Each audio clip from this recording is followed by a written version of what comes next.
আচ্ছা ঠিক আছে।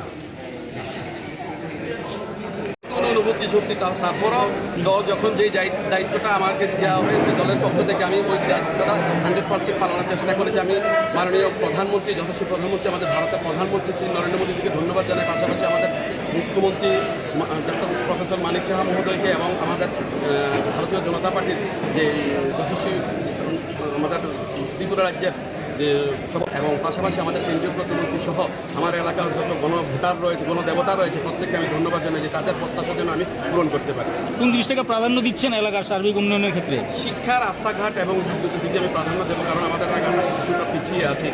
কারণ 2018 আগ পর্যন্ত এখানে মাননীয় প্রাক্তন মুখ্যমন্ত্রী এখানে রাজত্ব করে গেছেন, কিন্তু রাজত্বের নামে রাজত্ব সঠিকই করেছেন, কিন্তু শোষণ করে গেছেন। ওই নীতিটা, শোষণের নীতিটা ছেড়ে আমাদের প্রধানমন্ত্রী যে স্বপ্ন দেখিয়েছেন সবকা সাথ, সবকা বিকাশ, সবকা বিশ্বাস, সেই নীতিতে আমরা এগিয়ে দিয়ে যাব। 2023 বাদে আমরা দেখলাম সেই ধনপুর বিধানসভা কেন্দ্র থেকে সমর চৌধুরী থেকে শুরু করে সর্বশেষ মানিক সরকার, তার কী বলবেন তাদের কাজকর্ম নিয়ে? তারা মানুষের প্রত্যাশা পূরণ করতে পারেন।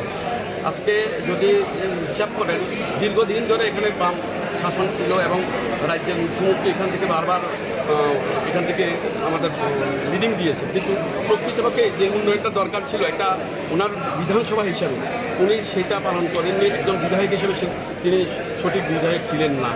আপনি এলাকার জনগণের চাহিদা কতটা পূরণ করতে পারবেন বলে আশাবাদী আপনি? ওইটা আমি আগামী দিনে দেখা যাক, কারণ এতদিন পর্যন্ত দল যে দায়িত্বটা আমাকে দিয়েছে সেটা পূরণ করতে চেষ্টা করেছে এবং আমি 100% করতে পারিনি সেটা বলতে পারবো না, যে 100%ও করতে পারিনি, কারণ সব কাজ সম্পূর্ণ করা যায় না, প্রত্যেককে তাদের প্রত্যাশা পূরণ করা যায় না। তো আমি আমার 100% আমার পক্ষ থেকে আমি আমার 100%। আপনার পেছনে তো একজন কেন্দ্রীয় মন্ত্রীর একটা আশীর্বাদ রয়েছে, কীভাবে দেখছেন বিষয়টাকে?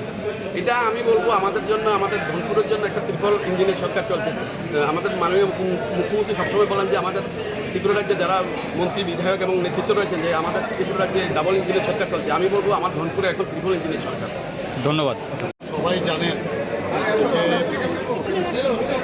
আমাদের যে বিধানসভা যে রেজাল্ট বেরিয়েছিল মার্চ মাসে, সেখানে আমাদের 32+1 আইপিএফটি সংখ্যা নিয়ে 32+1 ছিল। পরবর্তী সময়ে আমাদের একজন বিধায়িকা সেখানে উনি পদত্যাগ করেন, তো ওখানে একটা সিট খালি হয়েছিল, ইলেকশন জরুরি ছিল এবং এর মধ্যে দেখা গেলো একজন আমাদের অপোজিশন পার্টির অর্থাৎ সিপিএম পার্টির একজন বিধায়ক উনি হৃদরোগে আক্রান্ত হয়ে ওখানে মারা গেছেন। আমার কাছে যা খবর আছে, কাজে দুটো আসন ওখানে উপনির্বাচনের প্রয়োজন হয়ে পড়েছিল। নির্বাচন কমিশন সেভাবে ডিক্লেয়ার দিয়েছে।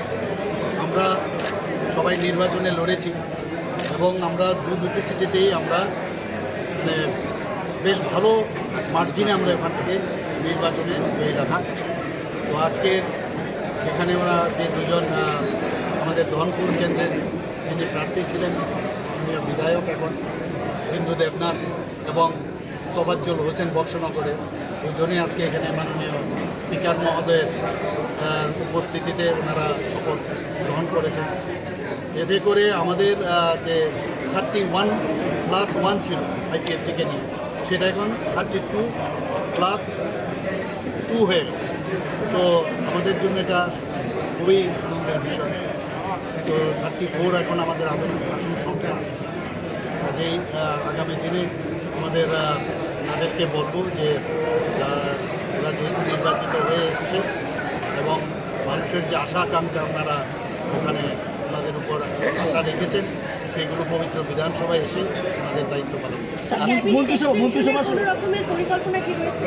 এখন পর্যন্ত তো কোনো ডিসিশন নেই, যখন হবে নিশ্চয়ই আপনারা জানবেন। সংসারটা তো বড় হলো একটু।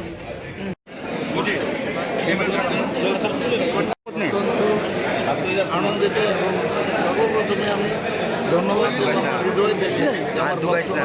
যারা আজকে আমার গণদাতারা আজকে আমাকে ভোট দিয়ে বিধানসভায় পাঠিয়েছেন, ওরা আশীর্বাদ করে বিধানসভায় পাঠিয়েছেন, ওনাদেরকে আমার হৃদয় থেকে ধন্যবাদ জানাই। এলাকার সার্বিক উন্নয়নে কোন জিনিসটাকে প্রাধান্য দিচ্ছেন আপনি? রাস্তাঘাট, পানীয় জল, স্বাস্থ্য,